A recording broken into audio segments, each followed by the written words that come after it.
tarde, senhor Jota, aqui com a gente hoje no nosso MagCast. Atenção, preste muito atenção. Interrompemos essa programação para frisar que o nome do videocast da Mag Seguros é Zona Segura. Uma honra, um prazer. Eu mesmo já te falei, né? Eu te sigo já há alguns anos, então eu tô até, confesso, tá? Tô até com a mão gelada aqui um pouco pra falar com esse cara aqui na minha frente. Mas, cara, muito bom ter você aqui com a gente no Potencializa aqui, com a gente na Mag Seguros. Seja bem-vindo. Prazer estar aqui e eu gosto muito de conversar com empresas que têm como princípio trabalhar saúde. Afinal de contas, é a minha filosofia de vida, né? Saúde, Legal. Família, trabalho, não inverter a ordem. Então, estou muito feliz de estar aqui, espero contribuir com a turma. Bacana, João. Inclusive, bacana você falar isso, porque eu já vou começar aqui a introduzir um pouco do assunto que eu queria te provocar. Seguro de vida, né? As pessoas costumam pensar muito em morte, só que seguro de vida é sobre vida também, sabe, cara? Seguro de vida, a Mag tem vários produtos que você pode curtir e gozar em vida. Até acho que em termos de publicidade de conteúdo, o segmento explora muito mal, só explora a tragédia, o medo. E não é só sobre isso, Sim. né? A gente aqui trabalha com seguro de vida e previdência, né? Sim. Nosso propósito, João, é proteger as famílias brasileiras, né? E proteger não só de morte, não, mas proteger levando saúde, entretenimento, bem-estar. Sim. Mas que legal, olha só, aqui na Mag, a gente tá num momento muito peculiar, sabe, Joel? Falando de cultura. E, pô, eu sei que você domina esse assunto, né? Gosto bastante. A gente aqui tá habituado a ouvir que a Mag tem uma cultura muito relacional, sabe? Porque é uma empresa, de fato, familiar, né? Metade brasileira, mas metade holandesa. E a gente vem sentindo, ainda que talvez num pace um tanto quanto não tão rápido, um início de uma transformação cultural, sabe?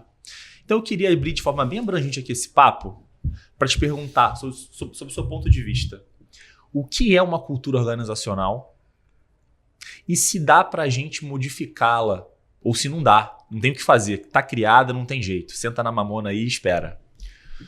Bom, tem como mudar, com certeza, e eu acredito que é top-down. E eu vou explicar cultura organizacional de uma forma bem simples que eu acredito que você vai entender e a turma também.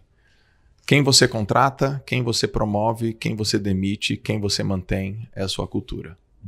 Promoveu pela meritocracia? Cultura. Promoveu porque é amiguinho? É cultura também. Demitiu porque não performa? Cultura. Não performa e não demitiu? É cultura também. Tem uma característica de suportar durante muito tempo ações e execuções erradas? Cultura. Se tem a cultura da transparência, fala direto, feedback específico, feedback transparente e tem essa cultura da velocidade, da rapidez, cultura também. Então, o jeito que você contrata alguém, o jeito que você demite alguém, o jeito que você promove alguém e o jeito que você mantém alguém na tua empresa determina a sua cultura. Eu vou te falar uma cultura minha.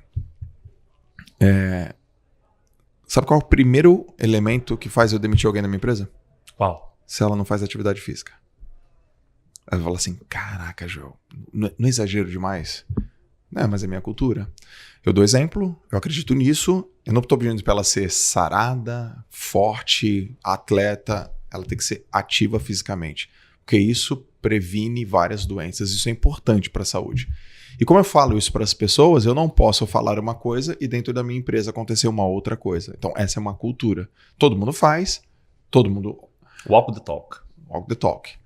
Então essa é uma cultura. E eu acredito que a cultura é um dos elementos mais importantes de uma empresa. Não é o mais, mas é um dos mais. Eu acredito que a cultura é o resultado. Eu imagino que você tenha contato aí com dezenas de empresas, seja enquanto consultoria, seja enquanto seu network mesmo, Sim. seja enquanto entrevistado no seu podcast. Eu queria te fazer uma pergunta. O que geralmente vem para você assim de reclamação ou o que mais te assusta quando você escuta alguma história cabeluda sobre cultura de empresa? O que você acha assim, nossa, caramba, esse tipo de coisa que ainda acontece? Esse tipo de coisa que realmente é real? O que chega para você de reclamação nesse sentido? Ou de pedido de ajuda? Cara, ótima pergunta, né? Bom, eu tenho muito contato realmente com empresas e já tem um tempo, algumas me contratam para dar treinamento e aí vem a liderança e me pede, poxa, desenvolve performance nessa turma, melhora a produtividade deles, faz eles ficarem mais eficientes, descobre os pontos cegos, eu tenho ferramenta para isso, eu vou. E de bate pronto, a primeira coisa que eu vejo é que as pessoas, elas acham que estão no máximo, mas elas não chegaram nem a 50% do máximo, porque elas confundem esforço com eficiência. Essa é a primeira. Então, discurso do tipo, eu trabalho muito, eu tenho 1000 coisas para fazer, aqui é muito tempo, aqui eu tenho muitas tarefas. O jeito que as pessoas usam as palavras, né? Então, elas fazem muitas coisas e elas saem de lá com a percepção que não atingiram o resultado. Para um cara que veio do esporte, como eu, a gente sabe que performance é sobre fazer poucas coisas, não sobre fazer muitas coisas. E dessas poucas, fazer bem feitas. Então eu vejo que as pessoas utilizam muito mal o tempo. Primeira coisa que eu vejo, elas utilizam mal o tempo. A segunda coisa que eu vejo de maneira clara, quase em todas as empresas, Léo, elas não têm clareza do objetivo da empresa. Pouco transparente. Você está fazendo isso por quê? Não sei exatamente. O que a empresa quer? Não sei exatamente. Pô, tu não sabe o que a empresa quer? E você não tem clareza que você tem que fazer? Sim. Mas aí vem também do ponto de vista do funcionário colocar culpa na empresa. E não é da empresa a culpa. Pelo menos não é só da empresa, entendeu? Sim. O funcionário ele tem que saber assim, como que eu sou avaliado? Então, a primeira coisa que eu faço nas minhas consultorias é assim, as pessoas te pagam para você fazer o quê? Especificamente, o quê? E não é sobre ter esforço, chegar no horário, ser produtivo. Tem uma coisa. Então, as pessoas têm essa dificuldade. Segundo, como que você é avaliado? Como é que é a sua métrica de avaliação? Não sei. Então, você senta com o seu diretor e pergunta, como é que eu vou ser avaliado? Terceira coisa, quais são as 3 coisas que, se você fizer, você atinge 85% de eficiência? Porque 85% de eficiência é 100% de excelência. Uhum. Os caras não precisam ter 100% de eficiência. Sim. E as pessoas não sabem. Então, eu verifico que falta uma clareza do que eu tenho que fazer, do porquê eu sou pago e como que eu uso essa ferramenta. E a quarta coisa, eu coloquei em quarto, mas talvez seja até, top 1, assim. Uhum. É que o maior ruído das empresas que eu vejo o problema está na comunicação e dentro da comunicação está na falta da especificidade. Então as pessoas falam de maneira generalista, elas distorcem e elas omitem. Então tudo, todo mundo, ninguém, o quase, vamos ver, a maioria, e aí não tem clareza específica do que eu preciso fazer para ter realmente o meu resultado.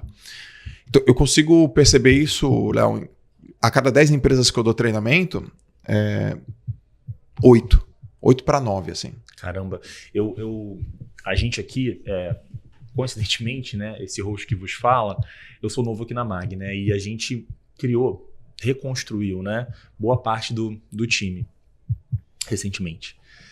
Uma das coisas que eu mais me dedico, mais me importa, eu falo isso muito com eles, é o nosso processo de onboarding da pessoa. Eu acho que isso, no geral, é muito falho nas organizações. A pessoa entra e ela não sabe exatamente, cara, qual que é o meu job description? Uhum. O que exatamente o que você espera de mim aqui em bullets, no detalhe? E eu tenho que chegar até onde? Fazendo isso aqui, você espera qual o indicador? Algo tão simples, né? Sim. E que as empresas não dedicam tempo. E aí você vai, na verdade, sentir a ausência de um processo como esse, você vai sentir lá na frente que a pessoa fica desmotivada, perdida, não tem clareza, exatamente Sim. isso, com algo tão simples. Eu acho que um bom processo de onboarding é fundamental. Mas enquanto você estava me contando aí, eu fiquei com uma pergunta aqui. O que é meritocracia para você? Meritocracia é você ser reconhecido por um resultado que só dependeu de você. Você acha que... O que seria mais justo? Você ser reconhecido pelo seu esforço, quando você se esforçou para fazer essa caneca, Uhum.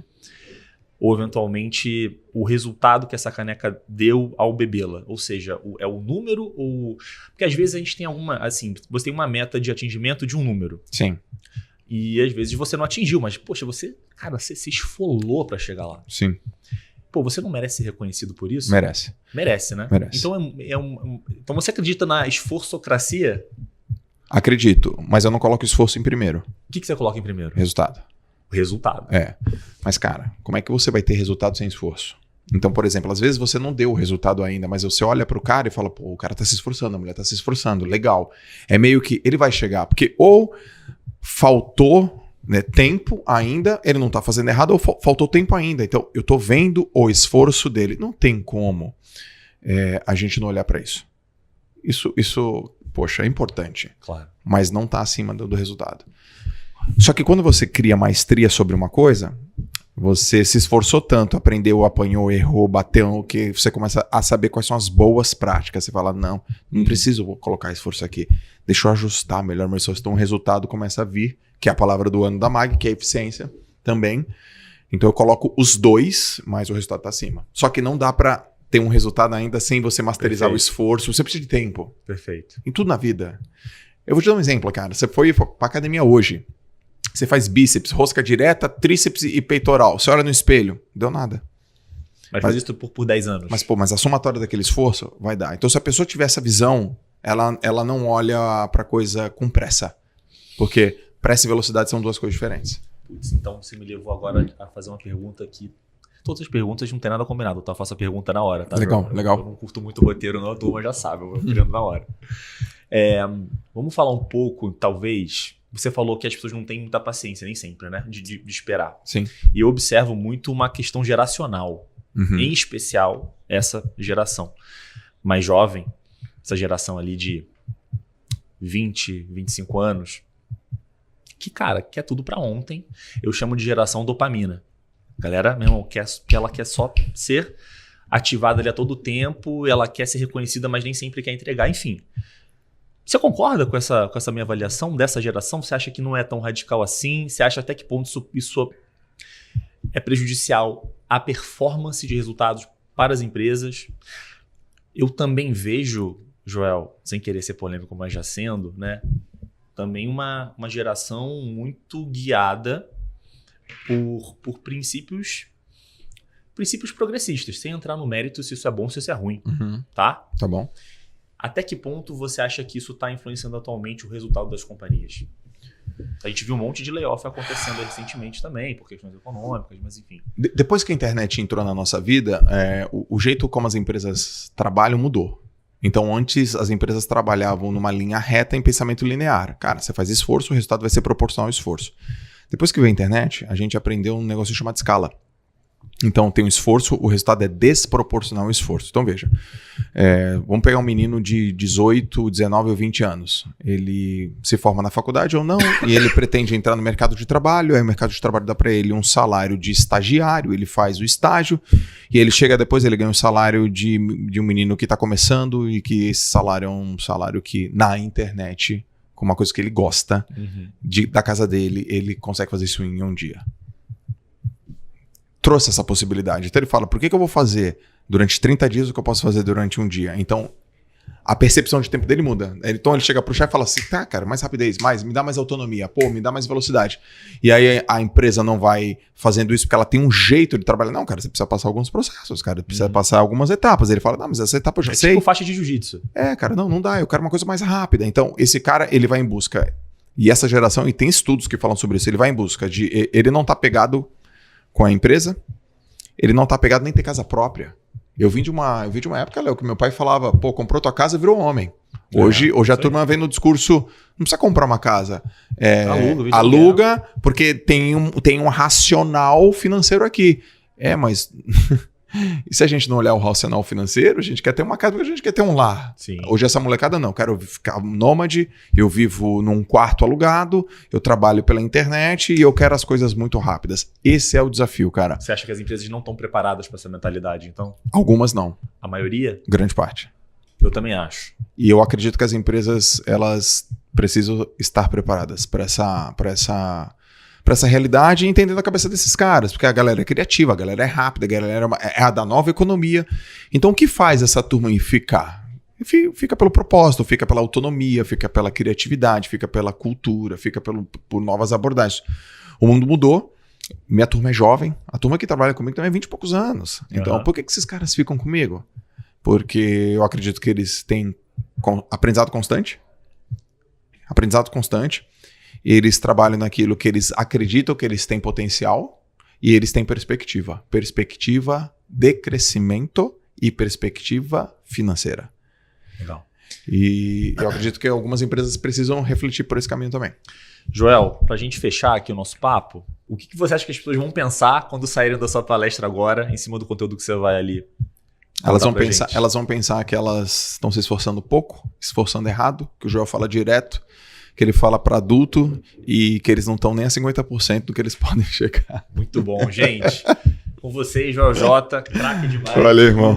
Valeu, obrigado. Parabéns papo, aí, viu? cara. Um bom ano para todo mundo da MAG. Arrebenta e vai ser Amém. incrível. Muito obrigado. Valeu. Tchau, tchau. Valeu,